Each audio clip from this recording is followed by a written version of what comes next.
មានអ្នកខលមកពីនេះអង់គ្លេស Akira now go to English in UK to raising money for the minor 10 ទៅអង់គ្លេសទៅលុយដើម្បីជួយមីនដោះមីនថែម10នាក់ទីលោកមុនសេសើពុកខ្វះ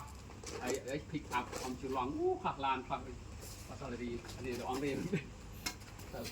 និយាយខលមកមិញតែនោះមកពេលព្រឹកនិយាយព្រឹកតែនោះមកពេលព្រឹក Akira he go to UK to raising money for supply the minor 10 the minor but he said from UK this time spend money at the UK but in Cambodia now what's time you need different time អូនៅរកខុសម៉ោងគ្នាហើយខុសគ្នាប្រហែលជាពុំ ធ្វើបំលែងឲ្យដូចមានទេបាទអូ ខ្លួនឯងលូតគួងដែរហ៎អត់ប៉ាធាត់ពីមុខមកប៉ានឹងអ៊ំទេតាជាស្រាងាកអត់អីទេដូចខ្លួនឯងទលាក់នោះចោលតែនេះម្ដងតែគេបោះនេះពីលើ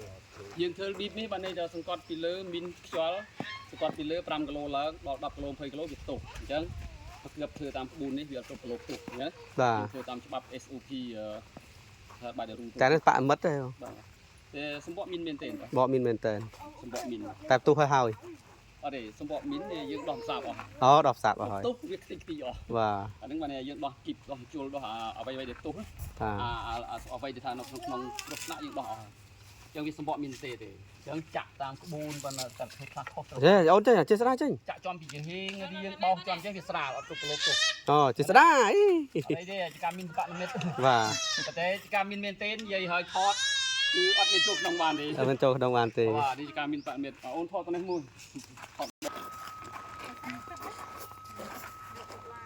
វាអូខេឌីម៉ាញ៉ូ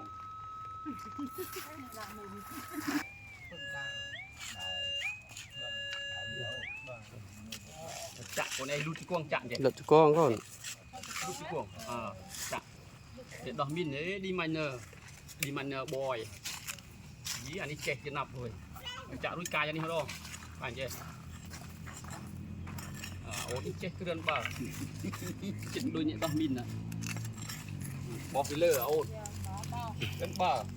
ធ្វើតាមក្បួនហ្នឹងវាអត់ទោសចំមីនមែនទេវាអត់ទោសគីឡូវាស្រាល